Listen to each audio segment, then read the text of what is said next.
I'll scream. I'll scratch your face. This face?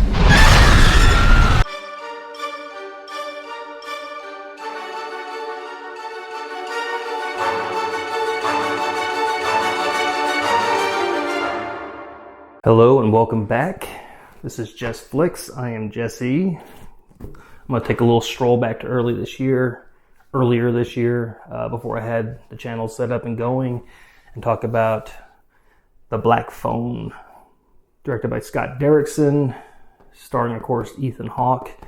And just really want to bring this one back up because I know it's in streaming and stuff now, so I think it'd be a good chance to talk about it. I won't spoil anything, but I just wanted to sing some praises of it because I really, really thought this was a good movie.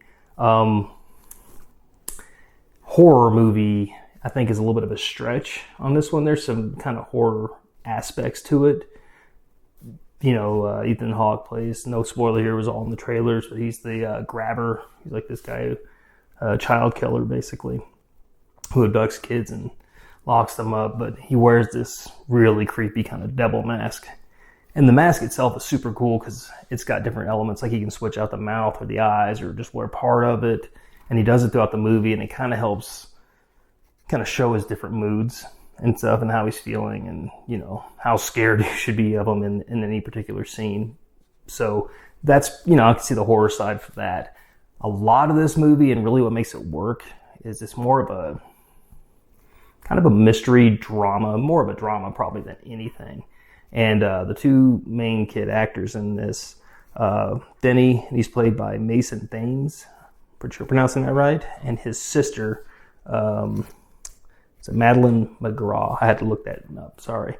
She plays Gwen, his sister. Those two are awesome. These two kids own this movie. Actually, most of the kids, there's a lot of kids in this movie, and I can usually, you know, I'll be quick to point out when a kid's not convincing. I don't have a problem with that. I understand they're kids, but whatever. If it takes me out of a movie, I'm going to say something about it. But all the kid actors in this, because there's a lot. This movie is kind of similar to how It was. It's very focused on the kids.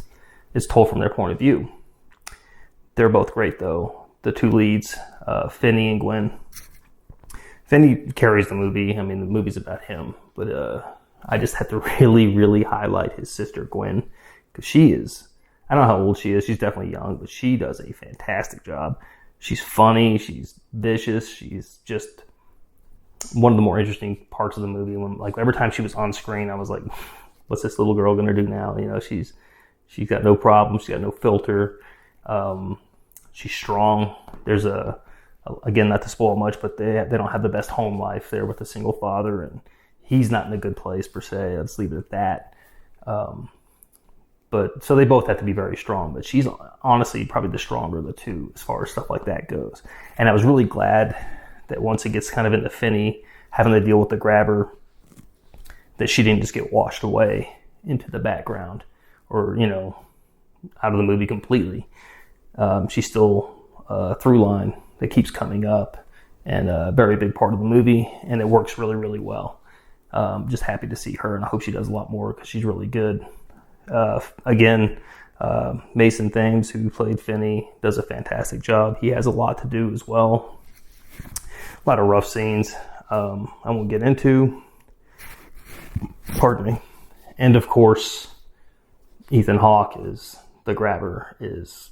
Look what you made me do. He's fantastic, and he's really not in it. I mean, he's in it a bit, but not as much as you might think. Like, there's a lot of build up in this, and I appreciate that. It works really well. It makes you care about the characters a lot more. They build him up too, but the way they do it is super cool. You'll have to see the movie to understand fully, but it's just kind of like glimpses, and he's like a ghost almost up until a certain point. So it really, really works good. It's a good drama. It's a period piece, like, you know, late 70s, like 78, I think. Don't quote me. Which really kind of strikes close. I love the old movies that take place in the 70s and 80s. Just fantastic. Really works well. Really shot well. Scott Derrickson, again, quite a big fan of. He's done, well, he did The Exorcism, Emily Rose, which I think was a really good movie and kind of underrated. Doctor Strange, of course, the first one. And he did Sinister, the first Sinister, which was really, really good. Actually, really scary movie. One of the scarier movies in a while, I think. One that really stands out as actually being scary, which Ethan Hawke is also in. And I think he thrives on these kind of lower key, again, quote unquote, horror movies. He's, he's done the Doctor Strange, which was fine. It was a good movie. He did also the remake of The Day the Earth Stood Still with Keanu Reeves, which isn't a bad movie, I don't think, but I still feel like he really thrives in these lower scale, lower budget, kind of more intimate type movies. I feel like that's kind of a thing lately. Prey, the last Predator movie that came out, was much more toned down, and I think it really worked for its benefit. I think maybe they need to do that with some of these big franchises instead of just blowing them these huge hundreds of $1 million budgets, scale them back. A lot of these really started out as independent movies. Terminator, stuff like that. Terminator was an independent movie, and it was fantastic. Scaling up the Terminator 2 worked, but at the same time, I just feel like if they pulled it back a little bit more, maybe they needed to do that with a lot. And then they'd let the directors do more. If they weren't throwing all this ungodly money, you wouldn't have that much interference, maybe. I know I'm going on a tangent here. It has nothing to do, well, it kind of does with Black Phone, but point in case, very good movie. Definitely one I would recommend checking out. I believe it's on streaming now. It's on Peacock, actually, I think, right now. So if you have Peacock, what's it going to cost you, man? You already got it. Check it out. Please let me know what you think in the comments below. I give this a 6.5. Almost a 6.7. We're needing those decimals now because it's that good. I want to give it more, but I've been going really high with my scores, and I want to be realistic and not just everything be a 7 across the board or more.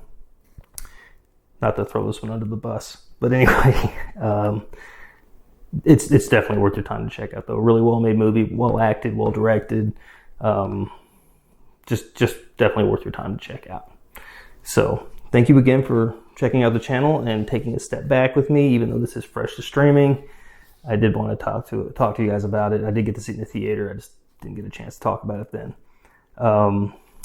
So I've got another video coming up shortly that will also be kind of a throwback to earlier this year that I really wanted to talk about. So we'll talk to you soon. Like, share, subscribe, leave comments below. Let me know what you think. Let me know what you think about the movie more than anything. Let's have a conversation about that if you'd like. And I'll be catching up with you soon.